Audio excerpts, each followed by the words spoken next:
Hello physios, I welcome you all to our channel physio Vidyapeeth. आज का जो हमारा टॉपिक है वो है मूवमेंट। जैसे कि अब हमने एक्सरसाइज थेरेपी में इंट्रोडक्शन का सारा पार्ट कवर कर लिया है, अब हम अगला चैप्टर जो कि इंट्रोडक्शन टू मूवमेंट है उसको आज स्टार्ट करेंगे। आज की वीडियो में हम movement and how the movement occur in our body, that is various system of lever which is present in our body, उसके बारे में बात करेंगे। साथ साथ में हम various forces which help to produce these movements at our body joint उनकी बात करेंगे। और लास्ट में हम टाइप्स ऑफ मूवमेंट्स की बात करेंगे। So my name is Vijay Kumar and let's start the topic. What is movement? Movement is the fundamental characteristic of the whole or the all animal life. यानी कि मूवमेंट जो है वो हमारा एक फंडामेंटल कैरेक्टरिस्टिक है जिससे हम क्या करते हैं, it help to adapt us according to the functional demand which are imposed on us by the surrounding environment. For example, I am sitting on a table and I need to drink a water, so I will pick up the glass of water and drink it. So here movement occur at the body joint which help us to adapt according to environment. That is, I need to drink water, and so due to this I did the movement. That is, we help our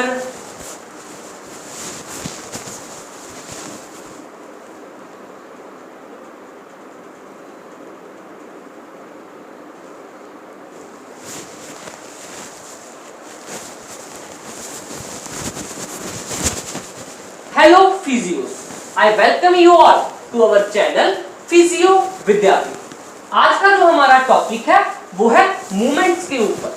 जैसे कि हमने अब exercise therapy में basic का सारा part complete कर लिया है, जिसमें हमने levers, axis plane, pendular motion के साथ साथ और कई टॉपिक को कवर किया है। आज के इस लेक्चर में हम movements and various body levers की बात करेंगे जो इन मूवमेंट को करने में हमारी हेल्प करता है। साथ ही साथ हम various forces which are help to produce the motion at the body और help to do the movement. और लास्ट में हम टाइप ऑफ मूवमेंट की कुछ बात करेंगे। चलिए, सो my name is Vijay Kumar and let's start the topic. Movement is the fundamental characteristic of life. Movement क्या है? ये हमारी जिंदगी का, ये हमारी लाइफ का एक फंडामेंटल कैरेक्टरिस्टिक है। क्या यूज है मूवमेंट का? It help us to adapt in the surrounding environment. इससे हम क्या करते हैं, हमारे एनवायरनमेंट में एक अच्छे तरीके से अडेप्ट करते हैं। जैसे कि मैंने वॉक करना है या मैं कुछ if I want to eat something I will go to the market और other type of movement, that is we do the locomotion to do the motion and we need to survive in the condition. So movement are very essential. For example, we need to drink the water, we need to take our hand toward it and only then we will be able to drink the water. So it help us to adapt effectively in the environment. तो ये था हमारा movement. Movement हमारी body पे कैसे होता है? Movement होता है बॉडी लिवर्स के ऊपर।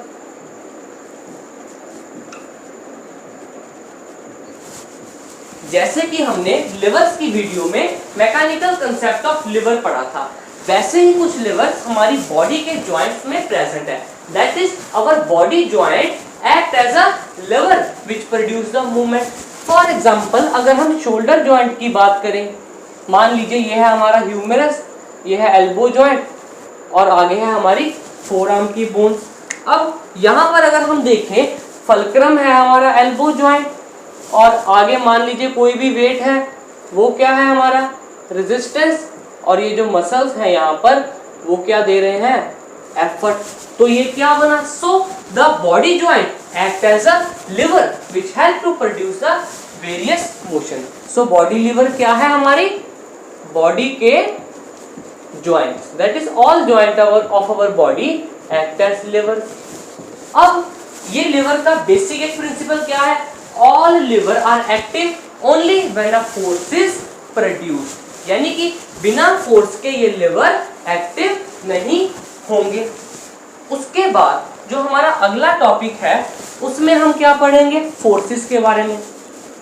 What are the forces. अब इन मूवमेंट को करने के लिए हमें कुछ फोर्सेस की जरूरत भी होगी। वो फोर्सेस कौन कौन सी हैं? वो फोर्सेस दो प्रकार की हो सकती हैं। It can be internal force और द एक्सटर्नल फोर्स। कौन कौन सी? Internal and external force.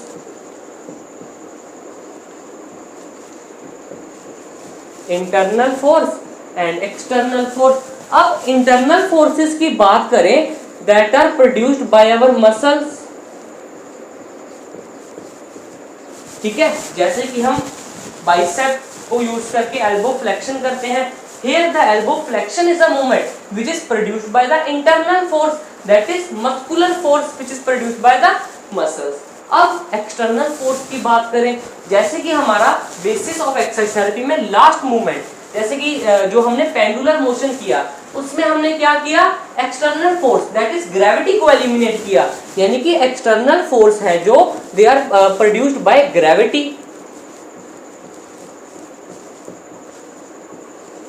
Simple है, बॉडी में मूवमेंट प्रोड्यूस करने के लिए कोई फोर्स चाहिए। वो फोर्स इंटरनल भी हो सकती है, एक्सटर्नल भी हो सकती है। Internal force is produced by muscles, whereas the external force is produced by the gravity.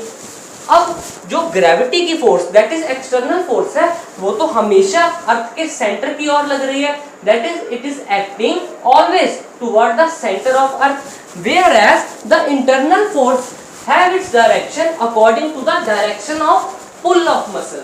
यानी कि जो इसका डायरेक्शन है वो डिफरेंट मसल्स में डिफरेंट होगा। For example bicep is pulling our elbow forward and upward to do the elbow flexion, and tricep is the muscle which produce the force which is downward and backward so as to produce the elbow extension. यानी कि external force जिसमें हम सिर्फ gravity की बात करेंगे, उसका जो डायरेक्शन है it is always toward the centre of earth. लेकिन इंटरनल फोर्सेस में जो मसल का एक्शन है that is their line of action और line of pull determine the direction of the movement. इसके बाद अगर हम देखें, हम पढ़ेंगे types of movement. Types of movements. अगर हम टाइप्स ऑफ मूवमेंट की बात करें तो बेसिकली हम इसको, अब जरा ध्यान से सुनना, टाइप ऑफ मूवमेंट की अगर हम बात करें, हम इसको चलो अब लिखेंगे पहले असेसरी मूवमेंट्स जो हमारी बॉडी में होती हैं या असेसरी मोशन, और दूसरा कुछ physiological motion that is accessory and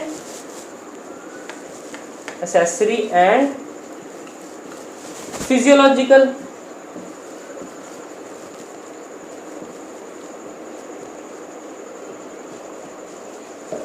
clear? दो तरह की मोशन है, मूवमेंट्स कैन बी असेसरी और फिजियोलॉजिकल। फिजियोलॉजिकल मोशन जो आपको बाहर से विजिबल है, that is I am doing flexion, extension, abduction, adduction, medial rotation, lateral rotation, that is they are visible from outside and are a type of large scale motions। अगर हम बात करें accessory motions की जो main types हैं वो है rolling, sliding and spinning. क्या क्या है? Rolling, sliding and spinning. Rolling में क्या है, एक आर्टिकुलर सरफेस दूसरे आर्टिकुलर पार्टनर के ऊपर क्या कर रहा है, रोलिंग मूवमेंट कर रहा है। फॉर एग्जांपल अगर हम इसकी डायग्राम देखें तो ये कुछ ऐसा बनेगा। मान लीजिए ये एक आर्टिकुलर सरफेस है और ये दूसरा है, ये इसके ऊपर ऐसे रोल करता करता आगे चला गया, it is called the rolling. Whereas in sliding it is a translatory motion, that is सिर्फ एक आर्टिकुलर सरफेस दूसरे आर्टिकुलर सरफेस पे नॉर्मल और द ट्रांसलेटरी स्लाइड कर गया। व्हाइल स्पिनिंग क्या है, spinning is the rotatory motion और the circular motion that occur around an axis. ये क्या है, एक्सिस ऑफ स्पिनिंग। ठीक है। फिजियोलॉजिकल मोशन में मैंने आपको क्या क्या बताया, फ्लेक्शन, एक्सटेंशन, एबडक्शन, एडक्शन, उसके बाद मैंने आपको क्या क्या बताया, मीडियल रोटेशन के बारे में, लेटरल रोटेशन के बारे में बताया, और साथ साथ में प्रोनेशन एंड सुपिनेशन भी होता है। क्या क्या होता है, pronation and supination which occur at forearm. इन सबको हम डिटेल में पैसिव रेंज ऑफ मोशन में पढ़ेंगे। अभी जस्ट मैं आपको एक ओवरव्यू देना चाहता हूं इन सब चीजों का। तो एक बार आए देखिए हमने क्या क्या पढ़ा। We have done movement. Movement is the fundamental characteristic of the whole animal life which help us to adapt in the surrounding environment। जैसे कि हमने सारे हमारी डे टू डे एक्टिविटीज करनी है, उसमें मूवमेंट का एक बहुत रोल है, बहुत ज्यादा रोल है। फिर मूवमेंट कैसे होती है, बॉडी लेवर्स के चलते। हमारी बॉडी में अगर लिवर ही नहीं होंगे, हमारी बॉडी एक पूरा स्ट्रेट रिजिड रॉड ही होगा, तो हम मूवमेंट कैसे करेंगे। तो यहाँ पर क्या होता है, बॉडी के joints act as body lever, जिसमें मैंने आपको एल्बो जॉइंट की एग्जांपल दी। मान लो ये ह्यूमेरस है, ये फोरआर्म की बोन, रेडियस अल्ना, तो फल्क्रम क्या है, elbow joint. Effort is by muscle of the arm region and resistance, अगर हम कोई वेट उठा रहे हैं। उसके बाद हमने क्या पढ़ा, फोर्सेस। अब इन मोशंस को प्रोड्यूस करने के लिए हमें कुछ फोर्सेस भी चाहिए। वो फोर्सेस इंटरनल और एक्सटर्नल हो सकती है। Internal forces produced by muscle, जिसका डायरेक्शन किस पे डिपेंड करता है, line of pull of muscle. जिधर को मसल खींचेगा उधर को ही मूवमेंट होगा। और ये जो मसल का पुल है वो कहाँ लगता है, at the insertion bone. For example bicep की बात करें तो वो यहाँ पे लगता है फोरआर्म पे, और ऊपर को फोर्स प्रोड्यूस करके एक फ्लेक्शन मूवमेंट को क्रिएट करता है। टाइप्स ऑफ मूवमेंट में हमने एक्सेसरी और फिजियोलॉजिकल मोशन की बात की। एक्सेसरी में मैंने आपको कुछ रोलिंग, स्लाइडिंग, स्पिनिंग के बारे में बताया, और physiological you already know, it is flexion, extension, abduction, adduction and so on. अब लेकिन अगर हम इन टाइप ऑफ मूवमेंट को थोड़ा और देखें, this movement can be passive range of motion. चलो अभी सीधा हम इसको लिखेंगे passive. It can be passive और it can be active. Clear. ये जो मूवमेंट्स हैं, फ्लेक्शन, एक्सटेंशन, एबडक्शन, एडक्शन, इनको मैं खुद भी कर सकता हूं, that is it is a type of active motion. Whereas अगर कोई मस्कुलर इनएक्टिविटी है या कोई ऐसी कंडीशन है जिसमें हम खुद अपने मसल से फोर्स प्रोड्यूस करके मूवमेंट नहीं कर पा रहे, तब कोई second person will do our motion, that is physiotherapist will treat the patient and that type of motion are called the passive motion। अब अगर कोई हमसे पूछे कि एक्सेसरी मोशन भी पैसिव हो सकता है या फिजियोलॉजिकल भी पैसिव, फिजियोलॉजिकल मोशन जो है इट कैन बी एक्टिव और इट कैन बी पैसिव। ये एक्टिव भी हो सकता है, पैसिव भी हो सकता है। अब जो एक्सेसरी मोशन है जरा ध्यान से समझना, it always occur with physiological motion. क्या कहा मैंने, होता ये फिजियोलॉजिकल मोशन के साथ साथ ही है। जैसे आगे हम कनकेव कन्वेक्स रूल को पढ़ेंगे, जिसमें मैं आपको रोलिंग, स्लाइडिंग की सारी डायरेक्शंस के बारे में बता दूंगा। जैसे हमने फ्लेक्शन की, तो फ्लेक्शन में क्या होता है, एंटीरियर क्या होता है, रोल होता है, और पोस्टीरियर क्या होता है, स्लाइड होता है। यानी कि ये दो मूवमेंट इकट्ठे ही होते हैं। क्यों, क्योंकि एक्सेसरी मूवमेंट जो है फिजियोलॉजिकल मोशन को एक अच्छी रेंज तक ले जाने के लिए बहुत ज्यादा हेल्पफुल होता है। That is it help the physiological motion, physiological movement to reach up to the large range of motion. अब अगर हमसे कोई कहे कि सिर्फ एक्सेसरी मोशन करो, तो वो पर्सन डायरेक्टली पैसिवली और पैसिवली नहीं कर सकता। यानी कि एक्सेसरी जो मोशन है इनको कौन पैसिव कर सकता है, इनको थेरापिस्ट। थेरापिस्ट जो है वो एक्सेसरी मूवमेंट्स को एक पैसिवली करवा सकता है। जैसे कि हम मोबिलाइजेशन में पढ़ेंगे। मोबिलाइजेशन में क्या है, हम कनकेव कन्वेक्स रूल को यूज करके स्लाइड्स और ग्लाइड्स देते हैं, जिससे पेशेंट की जो आरओएम है वो इंक्रीज होती है। यानी कि एक्सेसरी मोशन को हम थेरापिस्ट की मदद से, that is we will help to isolate this movement and we will do it passively on the patient so as to increase their range of motion. तो ये था हमारा आज का टॉपिक। तो फटाफट एक बार फिर से समराइज करेंगे what we have done the movements of the body. Movements कैसे होता है, दैट इज बॉडी में जो लेवल्स हैं, बोनी लेवल्स, उसके साथ और कौन कौन सी forces, external as well as internal forces की बात की। फिर हमने type of movement, active passive भी कर लिया और एसेसरी एंड फिजियोलॉजिकल मूवमेंट भी कर लिया।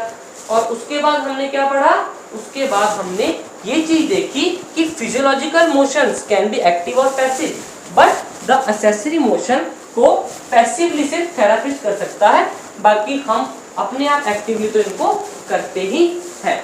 सो यही था हमारा आज का topic. Thank you to one and all.